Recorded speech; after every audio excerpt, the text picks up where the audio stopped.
beside myself with excitement over this class. Professor Andrew MacIntosh is here. He is outside of I don't know how to describe him. He is one of the top Hebrew scholars of our era. He has taught Hebrew at Cambridge University for over 40 years. When the British church, the Church of England, wanted to retranslate the Psalms from Hebrew into English, because this had not been done for hundreds of years, and if ever, they went to Dr. MacIntosh to do this work in the 70s. He's a scholar beyond measure. He has been at Cambridge as a student, as a tutor, as a professor, as a dean, as a chaplain, and as a president. And Cambridge, if y'all don't know, it's the Texas Tech of England. It is an outstanding school, rivaled, he would tell you, by no one. My son, an Oxford grad, would say rivaled by Oxford, but Dr. Mack would not agree. And so what we're going to do is we're going to convert this into a Hebrew class today. Now, you may be saying, "Eh." Don't say "eh." That's not a Hebrew word. From here on out, we need to learn Hebrew. So I'm going to, out of deference to my preacher, Ken Dye, I'm going to ask one question before we delve into the Hebrew. The question is this: where did you get started in understanding that the Bible applied to you and your life? Tell us the story, and then we'll get into Hebrew class. Well, I think the thing started because of the nasty man with the mustache.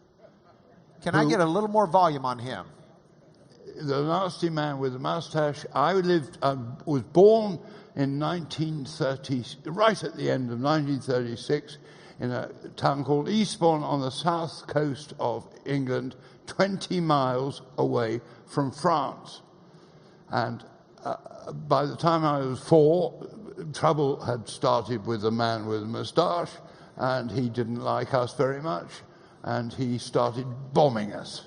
And so I, as a child of 4 and 5, my first real understanding of anything was bombing.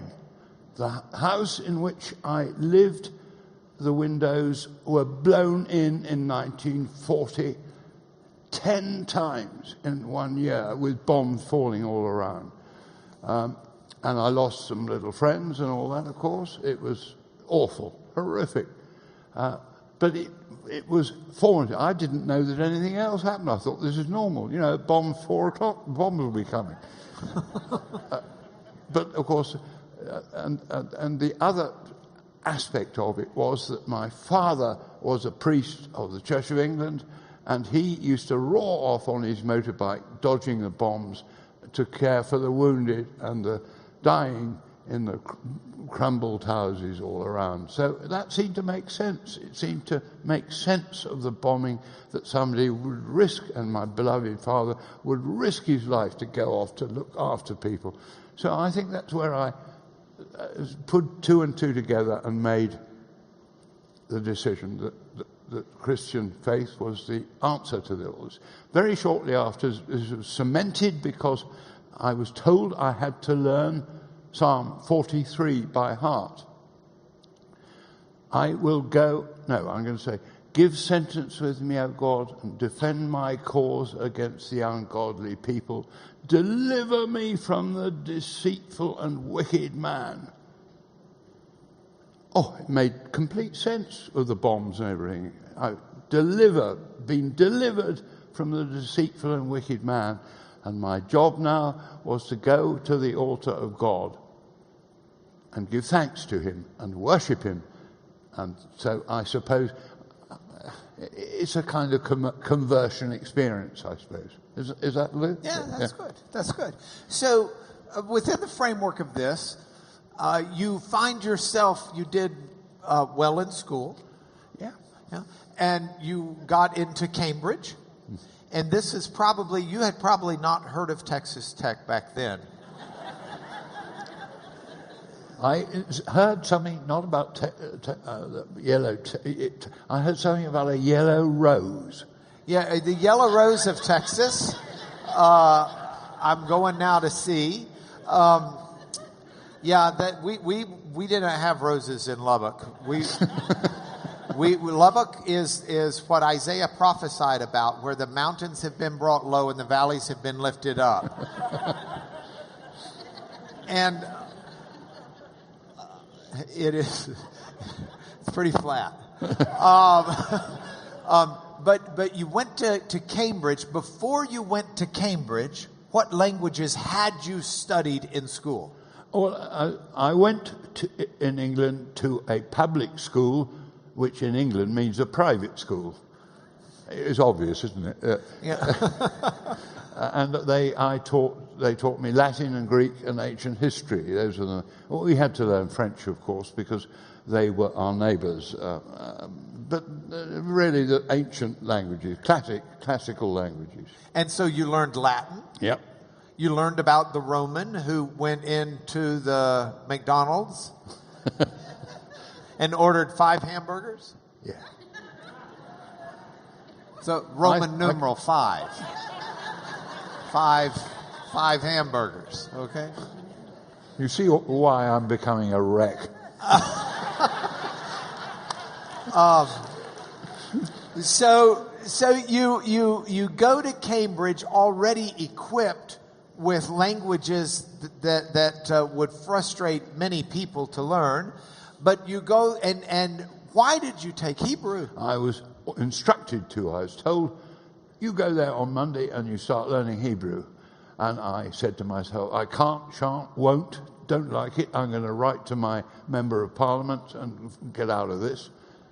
But I did do it, and it was the best thing that ever happened to me because it dictated the rest of my life. And the moral of this is you need to force young people to do things sometimes because otherwise they don't know what's out there.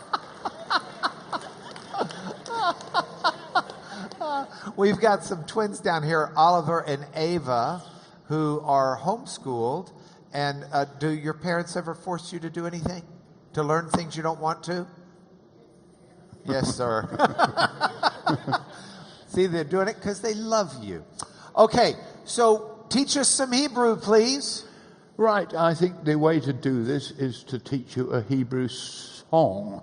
And it's very simple, and it's a psalm. It's the first verse of Psalm 133.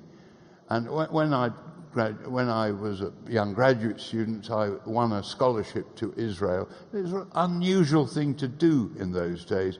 But in 1960, I went to Israel and I learnt to speak the modern language, and I picked up 1 or 2 songs, as one does. And here I'm going to pass it on to you. The first verse of Psalm 133. Now, you've got to copy me, but before you are too enthusiastic and start singing before I've taught you, that's not a good thing. You've got to listen first. Okay, here goes the first phrase. Hine ma tovu manayim. I'll get a better tea. Me. Let's try again. Hine ma tovu manayim. Brilliant. And again, because it's so good. Hine ma tovu manayim. Shevet achim gam yachad. Shevet achim gam yachad. Put those two together. Hine ma tovu manayim. Shevet achim gam yachad. Children all used to shout out, he's behind you. I thought it might help if we put the lyrics up for people. So if we could go to the Elmo. Wait. Here, let's put it into English letters, and maybe you can teach us this way. Yeah, my gratitude is very great. My appreciation. This is the way we did it in Lubbock. I was worried though, because people coming up behind me, you know. Anyway, he did. Hinema tovu manayim shevet achim gam yachad. Again, hinema tovu manayim shevet achim gam yachad. Hinema tov, hinema tov, hinema tovu manayim. The last one.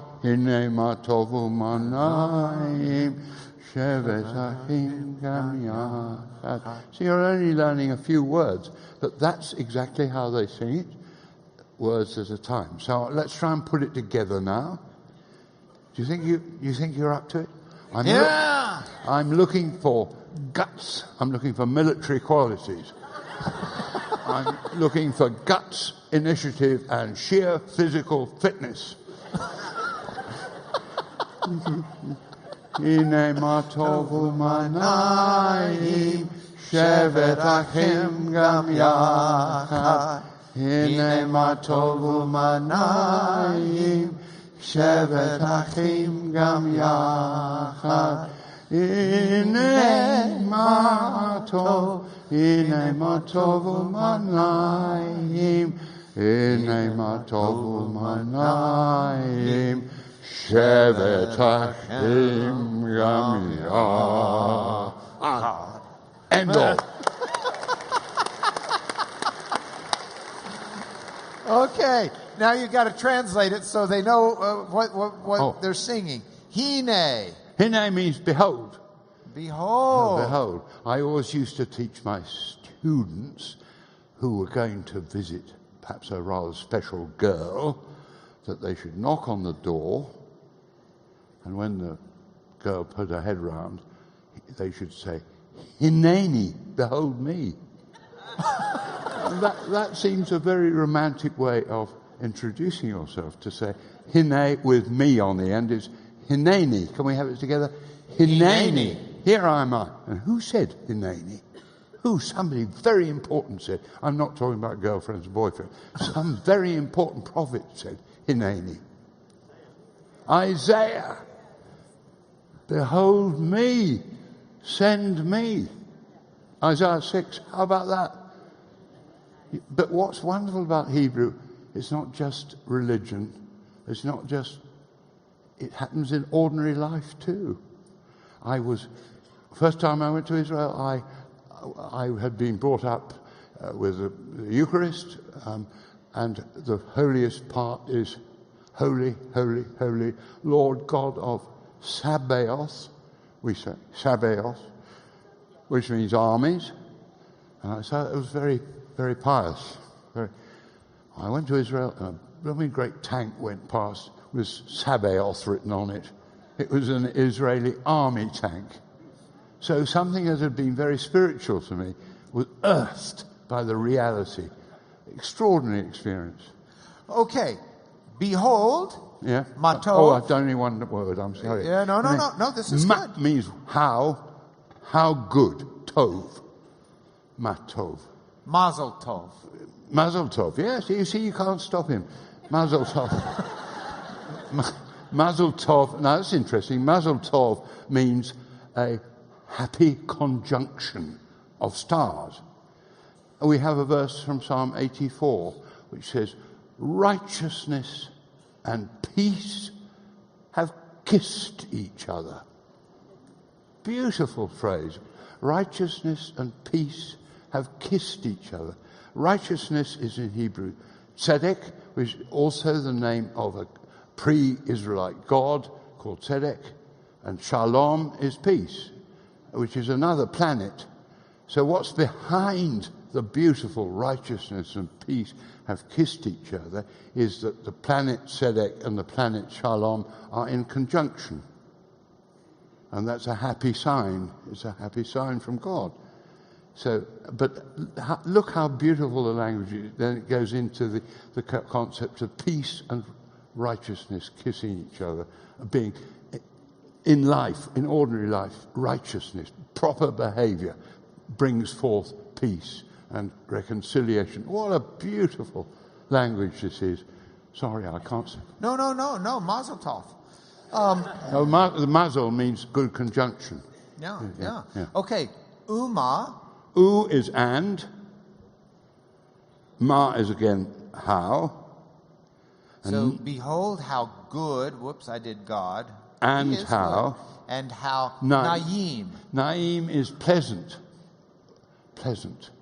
The anemone flower in English actually comes from this word, pleasantness.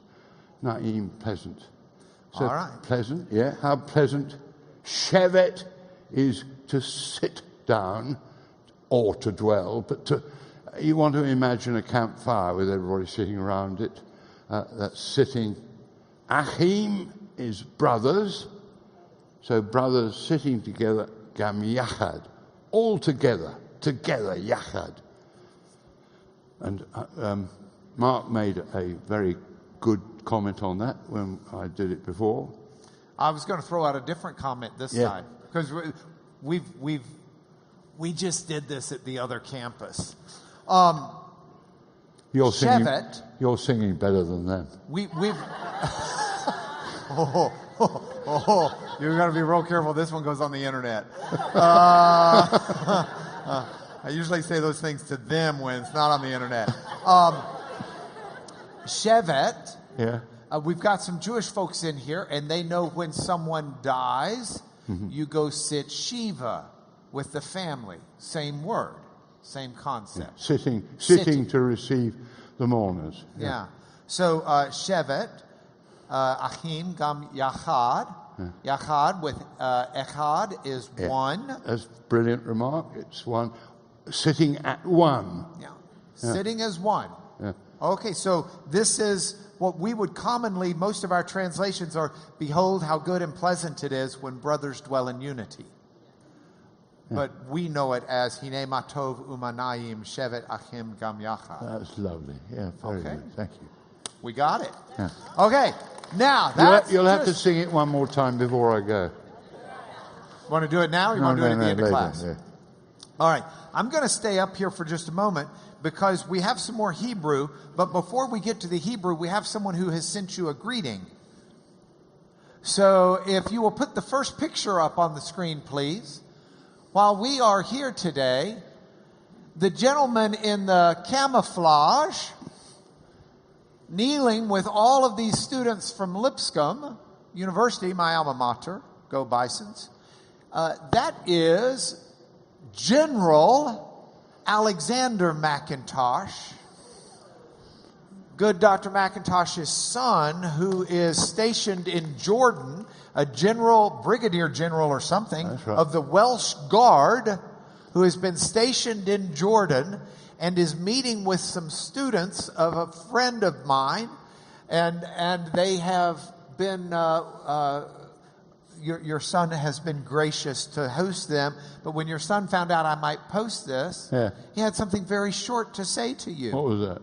Well, let's go to the next and see if you can... okay, and hit play, if possible. Yeah, go down. There you go. Hi.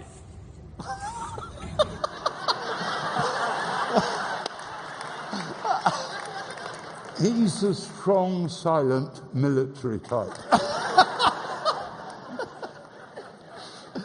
No, in fact, he is been seconded by the British Army. We have long connections in Jordan, which is one of the most sensible Arab countries. Actually, they're very pro-Western. They're good, and he was posted there to put up a rapid reaction force in case the baddies from Syria started coming across.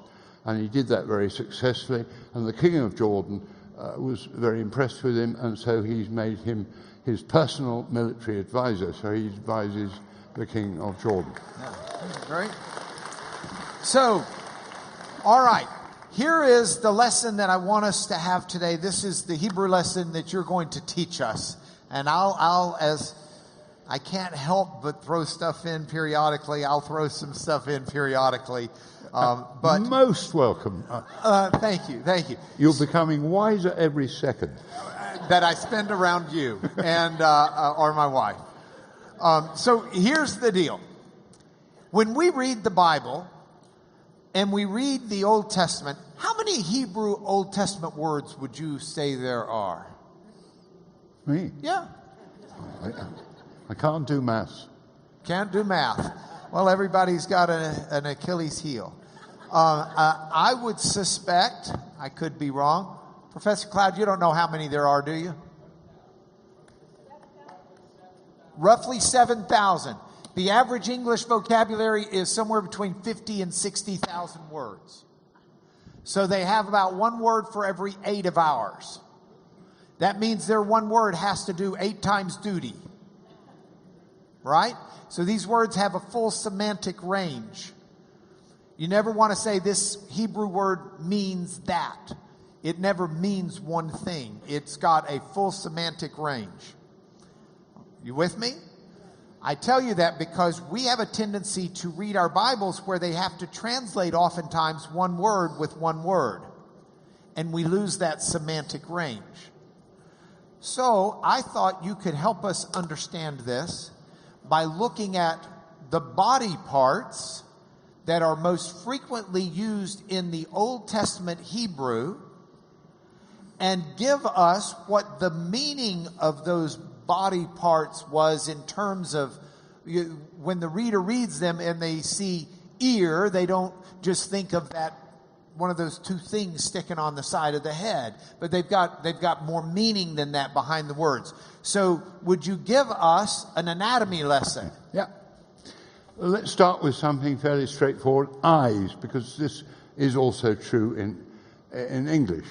The eyes see physical things, but you also have an extended meaning when you explain something and the other person says, "Oh, I see."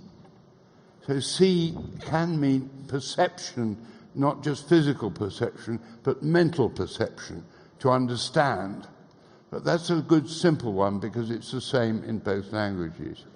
If we talk about ears, the implication of ears is hearing and obedience. So if you listen, then you obey.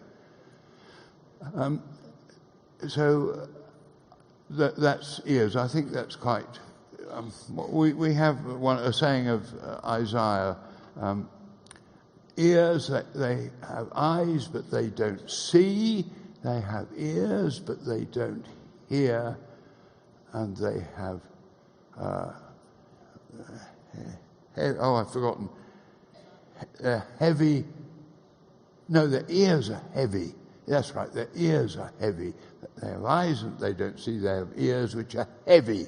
So I thought when I first read that, we're talking about a Labrador dog with heavy ears. But heavy ears means they are so heavy that they're not fine-tuned. So there's some implications of hearing. Okay, so on the way over here, we drove with haste from the other campus to this campus, but in the process we were talking, and Dr. MacIntosh said something that I thought was very sensible, profound, and good. He says, if you want to understand the Old Testament, you need to understand Hebrew. If you want to understand the New Testament, you need to understand Hebrew, which is interesting because the New Testament's written in Greek. But you need an understanding of Hebrew. So I want to throw out a New Testament passage that I think you help us understand when we see this. Yeah. Jesus teaches a lesson, and then he says, let him who has ears to hear, hear. Does that mean more than simply listen up? No, I think it means to obey. To obey. Yeah. To obey. When you've heard this, you fall into line. It's not actually very different from seeing and understanding. But the ears, rather, hearing the words, and the words must be obeyed, or you have to be consistent with them. Okay, some of you are Greeks, took Greek. I know a number of you come up to me afterwards, and someone's going to come up and say, yeah, that Greek word that's translated obey is actually two Greek words put together. Hoop, which means under. It's a hoop, under. And akuo, which means we get acoustics from it, to hear. To hear and come under is to obey. Same idea. Yeah. So when we look at passages in the Hebrew Old Testament that talk about ears, the readers in their day would have been thinking more than just simply the appendage. They'd be thinking about understanding. Yeah. All right, give us more. Well, before we've also got a nice one in English. Shakespeare says in Julius Caesar play, he says, "Friends, Roman countrymen, lend me your ears," which I used to thought was a scream when I was a child. You can't pull your ear off and give it. But of course, it's a lovely expression for listen up. There's listen up for you. Yeah. Okay, I was going to grab a passage out of Psalms where it says,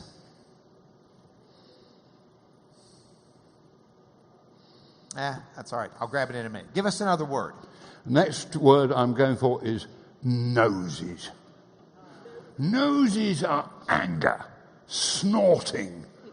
And there's the ath Adonai, the fury of the Lord, snorting anger. If you read Psalm 18, you'll see a lot of snorting anger. Now, the Bible is not afraid of what we call anthropomorphisms, talking about God in human terms. One of the most lovely ones is, I think, Sarah. The Lord knocks on her tent door and she puts her head out and says, "Oh, it's you." She says, "Oh, if I knew you were coming, I'd have baked a cake." It's so beautifully natural and anthropomorphic. Yeah? But the snorting anger of God is something you are to be very much afraid of. And so the nostril, the snorting nostril, is a symbol of anger.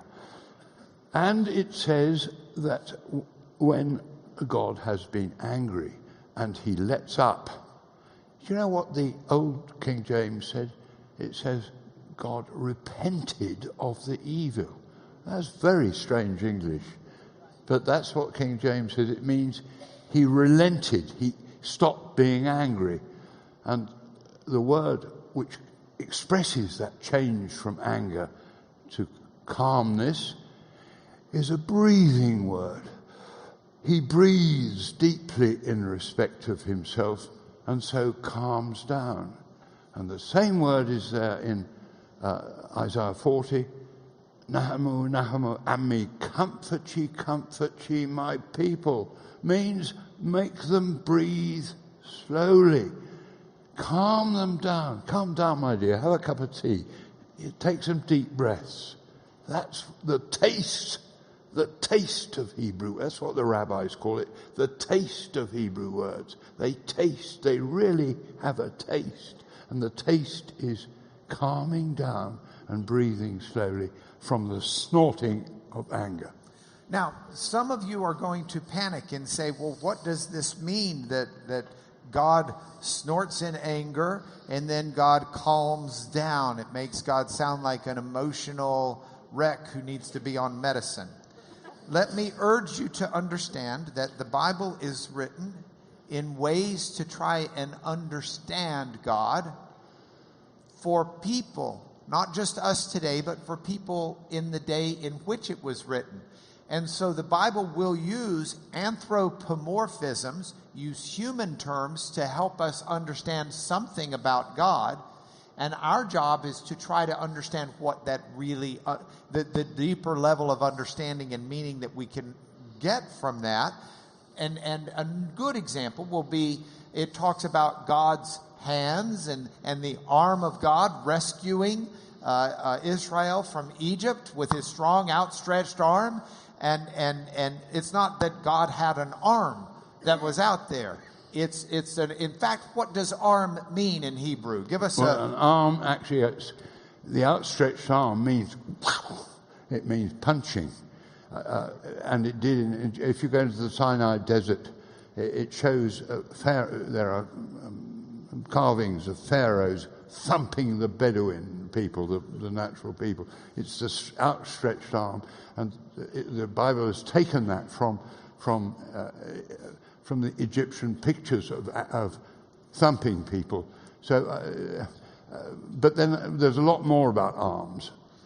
If you are depressed in Hebrew says your arms hang slack.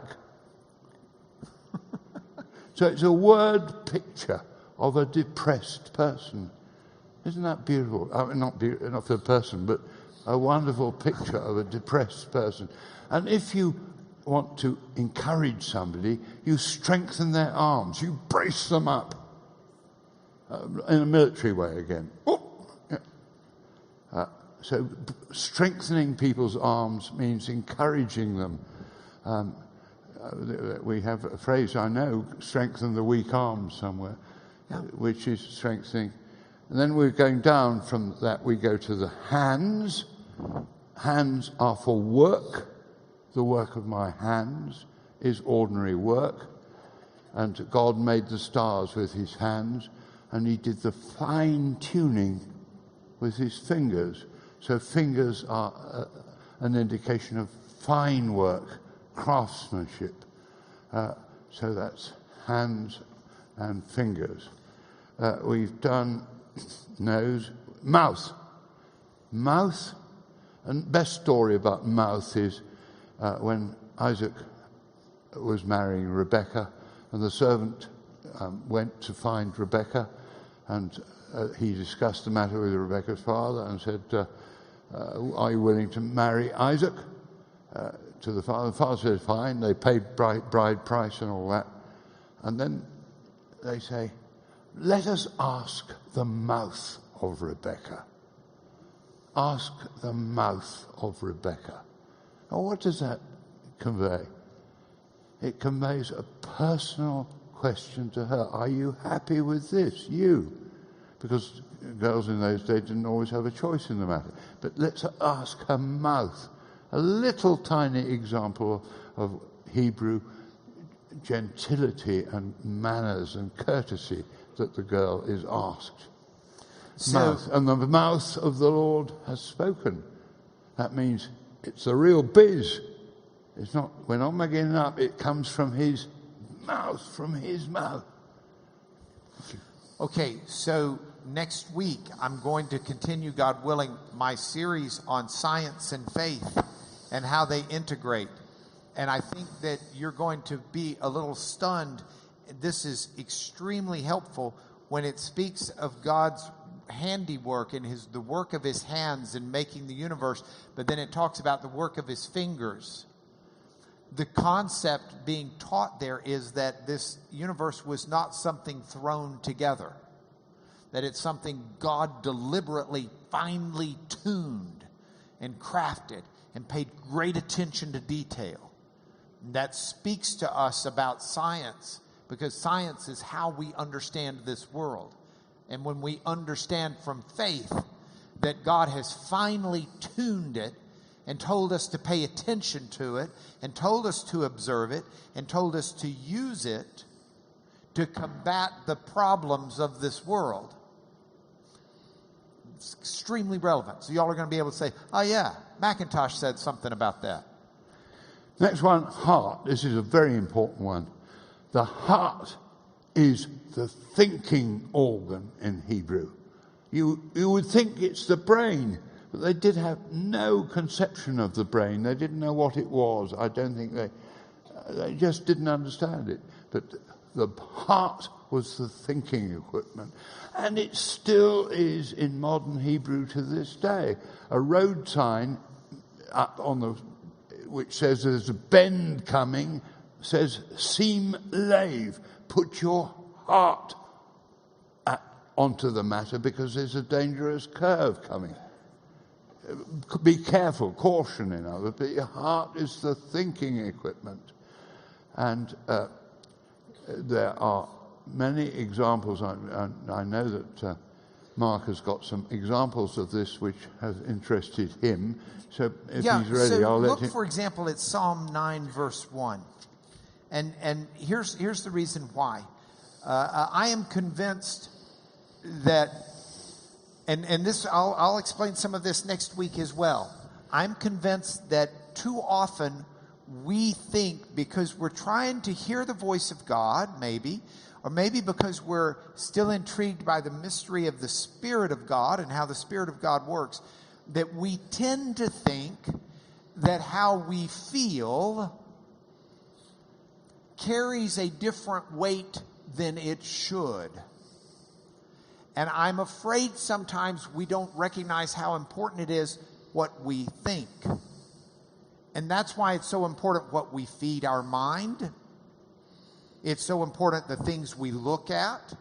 It's so important the things we learn. Because what we think dictates reality in a way unlike what we feel. And if we understand that the heart is the thinking organ is a state, organ, then look at a passage like Psalm 9, verse 1, and see how much more sense it makes.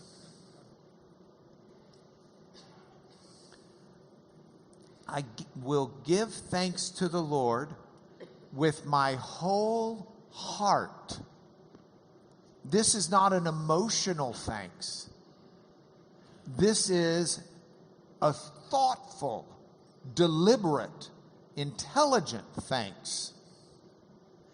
And so there's a parallel phrase underneath. We've talked a lot in here about how Hebrew poetry will parallel to give a nuance of meaning. I will give thanks is said in another way of I will recount. So I will give thanks to the Lord. I will recount with my whole heart is of all your wonderful deeds. That's what I remember. That's what I recall. That's what I think about.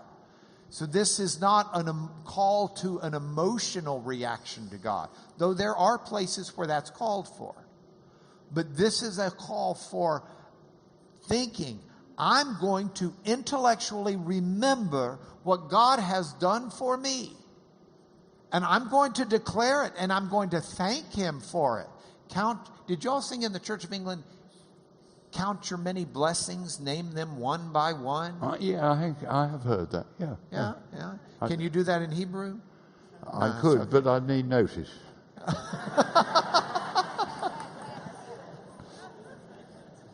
It's just so important. Okay, so if the heart in Hebrew is the thinking organ, yeah, where's the feeling? Coming to it, again, Mark was absolutely right.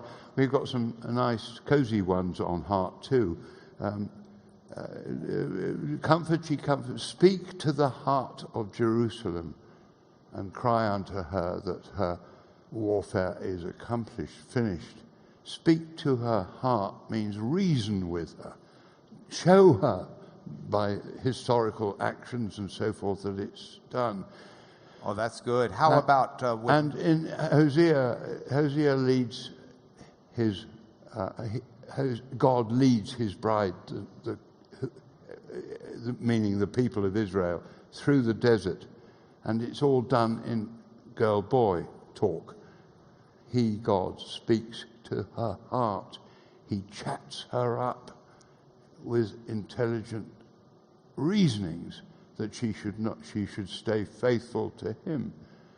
That's another beautiful heart one. Now, so emotion is lower tummy. The bowels. I've got to be a bit careful. There are nasty words here, aren't there? But guts, I think is acceptable. Is that? I'm not being impolite if I say guts. No, guts. Well, it means the lower tummy in the Alfred Hitchcock in the shower sense. I mean, yeah, I mean, that real terror, you feel it at the bottom of your tummy. So very strong emotion is connected to the emotions, as is, that's terror, as is compassion, warm compassion for people, almost love for people. And that gave rise to a very curious translation of the New Testament in the King James, which says, "Brethren in the bowels of Christ." Pretty awful, isn't it? But what they mean is that we are brothers in the compassion of Christ. But they're using, again, body language, you see, translated literally from Hebrew into English, which gives a really rather unpleasant translation. But if you know what it is, you know what he was trying to say, that we are, all of us benefit by the immense compassion and mercy of Jesus. And so you have to know your anatomy to express that, the lower tummy. Yeah, we still have the expression of having a pit in the bottom of your stomach. Yes. When you feel. Yeah. But I'm going back to heart because there's another passage that shows this wonderfully well as it being a thinking organ. The Lord, this is Noah. The Lord saw that the wickedness of man was great in the earth, and that every intention of the thoughts of his heart was only evil continually. See, the heart, that's a prime verse for helping you remember that the heart is the thinking organ. Okay, so we've got eyes, ears, nose. Oh, feet. I haven't done feet. Yeah, what about feet? They can be very quick. How beautiful are the feet of them that spread the gospel. Feet aren't, in my opinion, terribly beautiful, but they're beautiful if they're running along with wonderful good news, the gospel. So the messenger bringing the good news has feet. The feet are the thing you notice about a messenger. So feet are associated with carrying things, yes, carrying a message, whatever you may be carrying. All right, some of you get a homework assignment for your Hebrew class. And here's the homework assignment. If you've got a phone, take a picture of the screen. See if you can zoom in and take a picture of these words. I've written the words, the Hebrew idea, in green. In purple, I've written some fuller depth of understanding of those words in the Hebrew mind, and just a few extra notes in red off to the side.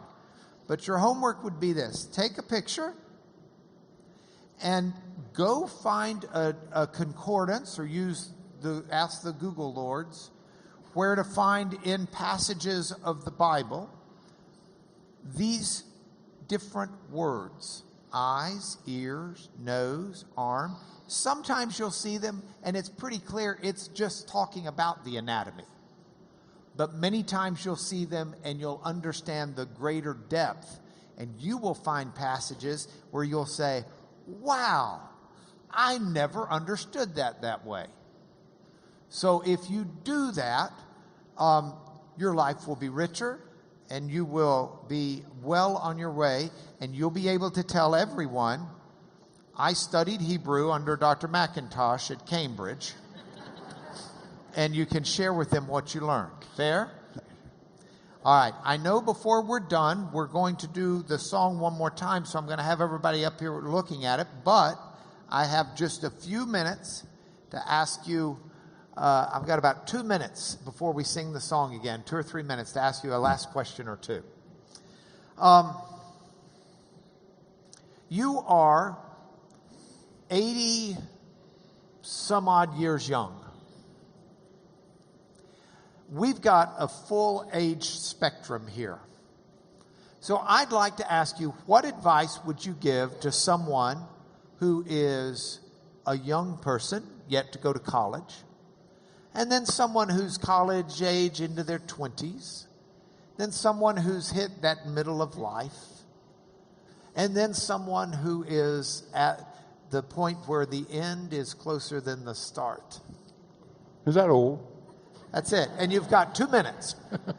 Speak to us. No, would you talk to all of the different age groups? A lesson for young people, a lesson for the middle-aged, and a lesson for the olders. Well, I won't do it in order, particularly because I spent my life talking to young people. I would say get stuck into everything. Give it a go. I mean, this man, I describe this man as a whirlwind. He's a perfect example of somebody who gets on with it. And I think that's hugely important. Amongst the very successful people that I've looked after in Cambridge are people who do everything. I mean, they row in the afternoons, they play rugby, and they play soccer, and they're still studying their personal discipline is strong, and they don't just sit there and half work and half play. It's better to work when you work and play when you play. Okay, wonderful, wonderful. Middle age, well, I've been married, so I can only speak about marriage, but I think marriage is so important the older you get. If you managed, by the grace of God, to keep together, it gets better and better. And I think that's good. I noticed Miss Carolyn's laughing, but her husband Hank is not. Just saying. Well, how many years, Miss Carolyn? 50 in August. Okay. I can beat you. I've done 57. Okay. She just didn't start young, she said.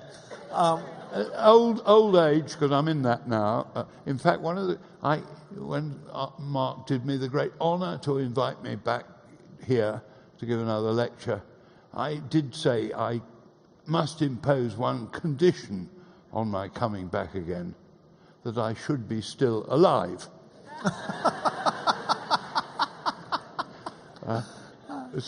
No, I would say in old age, this is the part of the body you have to keep going.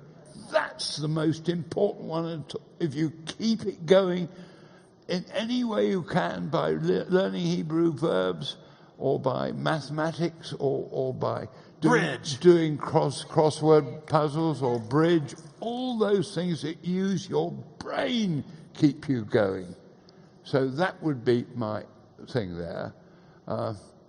I think that when the Great Reaper starts appearing, I think one should relax, because there's nothing you can do about it. And you say with the good Lord, who couldn't relax when he said it, into thy hands I commend my spirit. You relax and let go and give it to him. He gave it, you give it back. Yeah. And you're thankful with that. Yeah. Would you join me in thanking Dr. MacIntosh?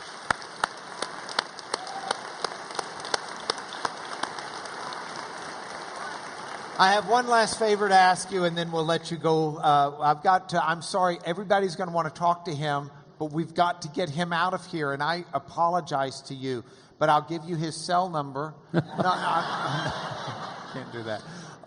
Would you please, since everyone won't get to talk to you, would you stand up and pronounce a blessing over this class and these people listening? Yes, I will. I'm going to do the Aaronic blessing. And there's a little story about that, if I can remember. I may not... You go. You got it. A research student, an American research student who came to us from Pennsylvania to St. John's, and she was an archaeologist and biblical archaeologist, and she was digging in hell. Okay, hell. Hell. Hell. but the real name of the place, which you may know from the Bible, is Gehenna. Gehenna. Ge means Valley of Hinnom. It's on the southwest corner of outside the walls of Jerusalem, a steep valley, and terrible things happened there in Jeremiah's time in the past. They sacrificed babies to idols and all that awful business went on there. And furthermore, they used to shove out the rubbish of the city into there, and so there are always fires burning there, burning up the trash. I've got to speak your language, trash. They burned the trash there, so it became the place of burning and hell, Gehenna. Anyway, this research student of ours was digging there, and she found a little cave, and she scrabbled around in the cave and picked up a ring, a silver ring.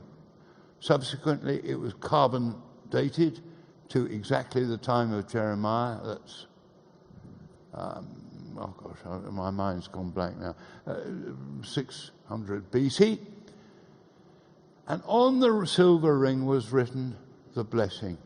The Lord bless you and keep you. The Lord make his face to shine upon you. The Lord be gracious unto you. The Lord lift up the light of his countenance upon you and give you peace. Shalom. So that was a little bit of the Bible that we've got coming to us, not from the Bible, from outside the Bible. So this person who had the ring had it on as a little prayer that the Lord would protect, we guess it's a girl, would protect her and keep her with that lovely prayer on the ring. So the Lord be with you. You're supposed to say, and also with you. And also with you. I'll do it again. The Lord be with you. And also with you. The Lord lift up the light. The Lord bless you and keep you. The Lord make his face to shine upon you and be gracious unto you. The Lord lift up the light of his countenance upon you and give you peace this day and evermore. In the name of the Father, and of the Son, and of the Holy Ghost. Amen. Thank you so much.